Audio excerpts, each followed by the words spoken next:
West Bengal SSC group CRD বঞ্চিত চাকরি প্রার্থীদের ধর্ণা মঞ্চে এখন উপস্থিত। এখানকার দৃশ্যটা তোমাদেরকে দেখাচ্ছি। আজও চাকরি প্রার্থীরা চাকরির জন্য প্রদর্শন করছে। কলকাতার ধর্মতলায় ধর্ণা মঞ্চ। মতিনদিনী হাজরা পাদদেশে অবস্থিত এই ধর্ণা মঞ্চ।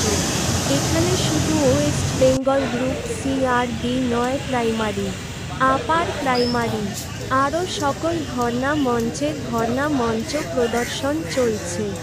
আর কতদিন এই ধর্ণা মঞ্চ প্রদর্শন করতে হবে, আর নিয়োগও কবে পাওয়া যাবে? আমি আপনাদের চারপাশে দেখাচ্ছি ধর্ণা মঞ্চের ধর্ণা মঞ্চ কীভাবে হয়। নিয়োগ বিজ্ঞপ্তি কবে জারি হবে, কবে চাকরি প্রার্থীদের নিয়োগ সম্পন্ন হবে। নিয়োগ নীতি মামলায় সকল চাকরিপ্রার্থীদের এই ধর্ণা মঞ্চ করতে করতে সময় প্রায় 5 বছর পার হয়ে গেল, কিন্তু নিয়োগ সংক্রান্ত তথ্য এখনও পাওয়া যাচ্ছে না।